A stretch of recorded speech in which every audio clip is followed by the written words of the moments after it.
कपड़े धोने वाली बहू।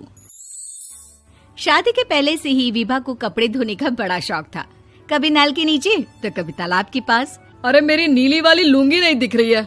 विभा की अम्मा, कहाँ रखी है लुंगी? अरे वो तो विभा ने परसों ही धोकर रखी थी आपकी अलमारी में, देखो वहीं होगी। वो ना मैंने आज धो दी, मुझे लगा कि गंदी हो गई होगी। अरे कैसे गंदी हो गई थी? उसे तो मैंने पहना भी नहीं। हे भगवान, इस लड़की के कपड़े धोने की आदत से परेशान हो गया हूँ मैं। जितना तो घर में राशन नहीं आता, उससे कहीं ज्यादा डिटर्जेंट पाउडर का खर्चा है। इसकी शादी करवा दो, शादी जाए अपने घर में ही करे काम, फिर चाहे घर के कपड़े धोने हो या पूरे गांव के। हाँ ठीक बोल रही हो, देखता हूँ मैं कोई लड़का। वो दिन भी आ जाता है जब विभा को देखने लड़के वाले आ जाते हैं। लड़की मुझे अच्छी लगी। होने वाली सास कहती है, बेटी अगर कुछ पूछना है तो पूछ लो। वैसे तो हमारी लड़की बहुत ही शर्मीली है, जो बोल दो वो मान लेती है, इसे क्या पूछना होगा। अरे कैसी बात कर रही हो माँ, मुझे इन लोगों के घर रहना है, सवाल तो कई है। हाँ हाँ बेटा, पूछ लो ना, क्या पूछना है। आप लोगों के घर कपड़े कौन धोता है? सास का मुंह बन जाता है। देखो, अगर तुम ये कहना चाहती हो कि तुम्हें कपड़े धोने नहीं आते तो सुन लो, कपड़े मैं ही धोती हूँ, लेकिन तुम्हारे आ जाने के बाद मैं रुमाल तक नहीं धोऊंगी। अरे चुप रहना भाग्यवान, बहू बेचारी घर आई नहीं, उसे डराना शुरू कर दिया। वो क्या है ना बिटिया, अभी तक तो ये कल्लू की माँ ही धोती थी, लेकिन अब तुम्हारे पापा तो दहेज में वॉशिंग मशीन देंगे ही।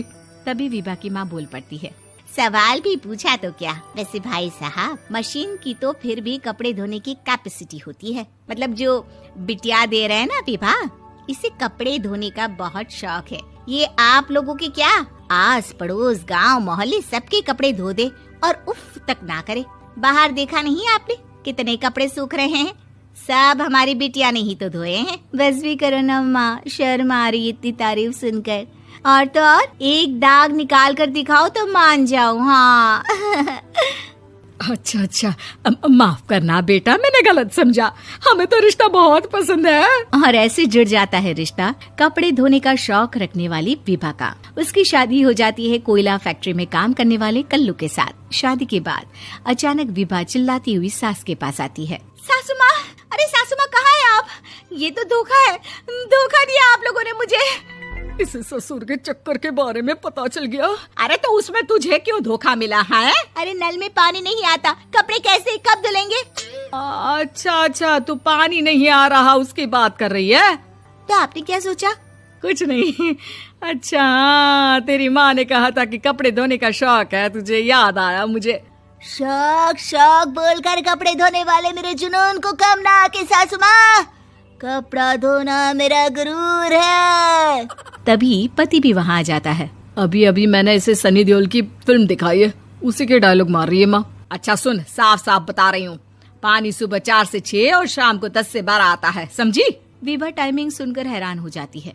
ये क्या भूतों का मोहल्ला है? सुबह 4 बजे उठकर कौन कपड़े धोता है? 4 बजे टंकी में पानी जाता है, फिर सारा दिन धोना ना, किसने मना किया? अरे कैसी बात कर रही हैं? 200 लीटर की टंकी में कितने कपड़े धो लूंगी मैं, सुबह ही उठ जाऊंगी मैं। अब क्या था, विभा सुबह 4 से लेकर रात के 12 बजे तक कपड़े ही धोती रहती। एक रोज सास पड़ोस से निकलकर कहीं जा रही होती है कि साथ वाली कहती है, हाँ कल्लू की माँ, जरा ये बताओ कि 2 साड़ी है, 2 ब्लाउज और एक पेटीकोट और एक नाड़े वाला लंबा कच्छा। हाँ तो? अरे तो क्या, कितना लोगी धुलाई ये बताओ। धोबन दिख रहे हैं हम क्या? हमारे पति सरकारी नौकरी से अभी रिटायर हुए हैं और बेटा सुपरवाइजर है कोयला फैक्ट्री में। धोबन समझ रखा है हमें। हाय रे कल्लू की अम्मा, माफ कर दो, वो तो मोहल्ले में यही सब बता रहे थे कि तुमने बहू को कपड़ा धुलवाने के काम में लगा दिया है। सास को पड़ोसन की बात सुनकर गुस्सा आ जाता है। वो घर पहुंचती है जहां घर के बाहर ही इतने सारे कपड़े सूख रहे होते हैं जितने कि किसी धोबन के घर पर। अरे ओ कल्लू की दुल्हन, बाहर निकल। माँ जी यहीं आ जाओ, बाथरूम में चादर धो रहे हैं हम। अरे अभी हम धोते हैं, तुमको बाहर निकलो। ये आस पड़ोस वाले बोल रहे हैं कि हम बहू से कपड़े धुलवा कर उसे कपड़ा धोने वाली बना दिए हैं। अरे छोड़ो ना माँ जी, किन लोगों की बातों में आती हो? आस पास के लोगों का तो काम ही होता है कि वो किसी तरह सास बहू को लड़ा दे। बहू सारे घर के कपड़े धोती है, ये क्या कम है? बोलिए। सास को भी लग जाता है कि वो बहू का ये सनकीपन नहीं छुड़वा सकती, इससे अच्छा है कि खुद ही चुप हो जाए। एक रोज सास और बहू मंदिर जाते हैं, जहाँ सास की साड़ी वहाँ खड़ी भीख मांगने वाली से मिलती है। माँ जी क्या बात है, आपकी साड़ी उस भिखारन से कितनी मिल रही है ना? हाँ हाँ, देखो तो दोनों की साड़ी मिल रही है। क्या बात है कल्लू की अम्मा, तुम खुद को तो अफसर की बीवी बताती हो और ऐसी सिंपल सी प्लेन साड़ी पहनकर घूमती हो। सिंपल और प्लेन नहीं है ये साड़ी। तो क्या सोने के धागे से फूल बने हैं? कुछ भी सासू माँ, कुछ भी। हाँ, बने थे इस साड़ी में सोने के धागे से फूल। मेरे पति लेकर आए थे मद्रास से स्पेशली मेरे लिए 10,000 की। ताहे भाई साहब इस भिखारन के लिए भी सेम टू सेम साड़ी लेकर आए होंगे 10,000 की। सास उस वक्त तो कुछ नहीं कहती, लेकिन बहू के साथ घर आती है और अलमारी से एल्बम निकाल कर लाती है। ये साड़ी देख रही है, ये वही साड़ी है जिसे मैंने अभी पहना था। इस साड़ी में ये जो चमकदार फूल दिख रहे हैं ना, ये सोने के धागों से काटे गए हैं। लेकिन तू लोकल वॉशिंग मशीन ब्रश से घिस घिस कर सारे फूलों को निकाल कर साड़ी प्लेन कर दी।